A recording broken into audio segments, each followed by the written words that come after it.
In today's video, let me show you how to make the genres Synthwave and Outrun in Serum, brought to you by today's sponsor, Synth Control.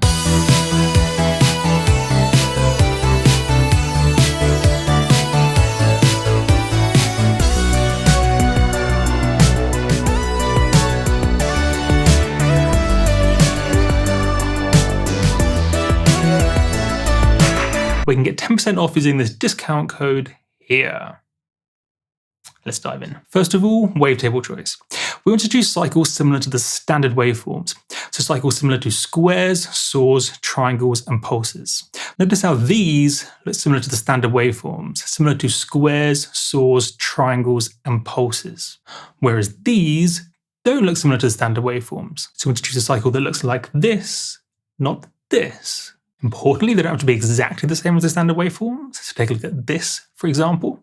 Notice how this looks similar to a standard waveform, but there's this little bit of variation in it. Technically, it's an analog version of it, but conceptually, it's similar but different. So it's like a standard waveform, but more interesting. Could bore you with the math behind it, but best just to think visually. Better to look like this than this for these genres. Furthermore, most of these sounds don't modulate wavetable position. They're single stationary cycles in each oscillator. They create the harmonic movement in the traditional way by modulating a low-pass filter with an envelope, like this. Opening and closing a low-pass filter as you trigger a note. But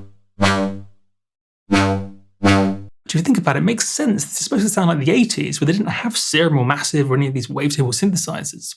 They generally had standard waveforms and low-pass filters. And so we did the same, or similar. In addition, lots of these sounds need a high resonance for this low-pass filter.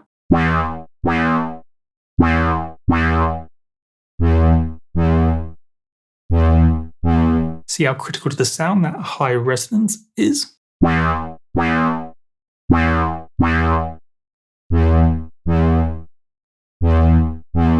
open this faster than envelope or slow. Or using an LFO.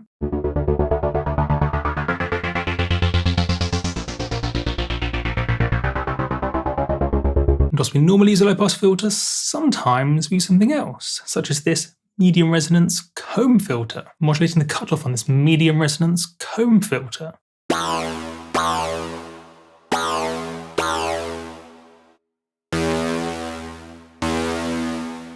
Let me show you now the characteristic sound of these genres, that is mentioning on screen.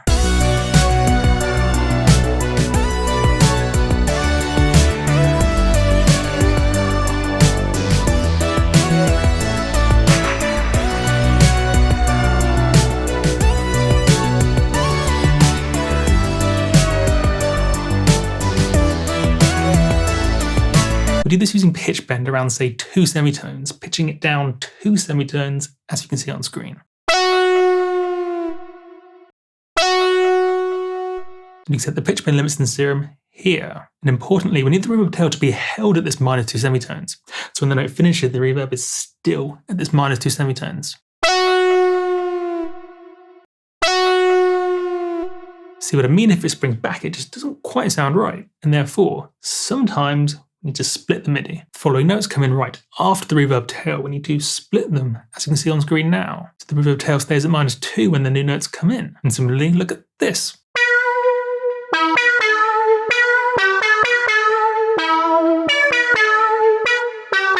The sound's called vibrato, basically changing the pitch over, say, anything from this fast to, say, this fast.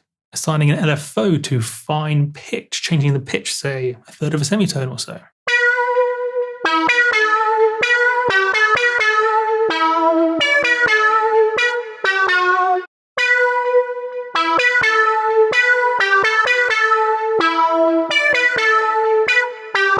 Sometimes we turn it off and turn it on in different parts of the melody, but sometimes we leave it on throughout. There's no right and wrongs here, but it is a big part of these genres. So now look at some advanced uses of arpeggios. Take a look at this. Here we're using this LFO to modulate pitch. So each step is a different note, creating an arpeggio.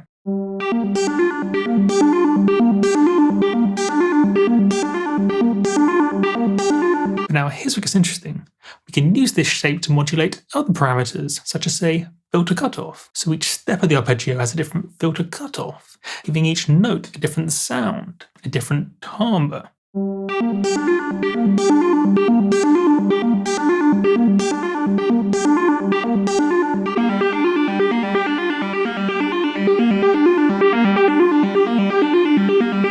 This creates a relationship between pitch and sound in a way you just can't do with MIDI alone.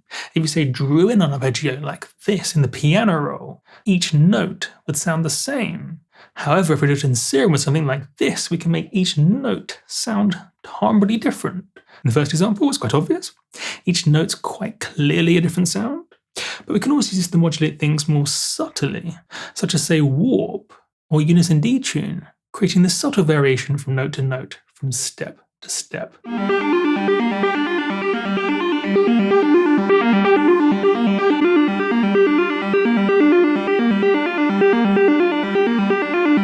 It's fundamentally more interesting than just drawing the notes in piano roll. Using an up in Serum like this to modulate both pitch and something else creates a relationship between the pitch and the timbre, the sound.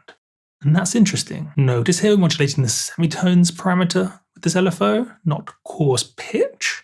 Whilst we could say do double click for typable values and then assign coarse pitch to be exactly 12 semitones, and then set the grid size to 12, and then it's fiddly for reasons that you'll find out if you try to do this. It's much easier, so let's focus on that. It's much easier to modulate semitones. Coarse pitch modulates pitch smoothly, but semitones modulates to notes on the keyboard.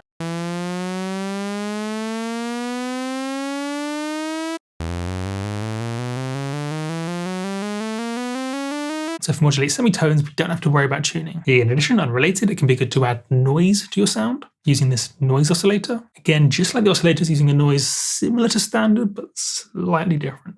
So use a white noise variation, not one of these more abstract guys. So use a white noise variation, not something like this. Again, it's supposed to sound like the 80s, and in the 80s they had white noise generators, not samples from Serum like this. It's better to use these than these. See how these are variations on white noise, but these aren't. Subtle, but it's important to get right. These details make the sound. So therefore, as you can imagine, it's better to use a vintage type reverb than a more modern one, for exactly the same reasons, i.e. it's supposed to sound like the 80s.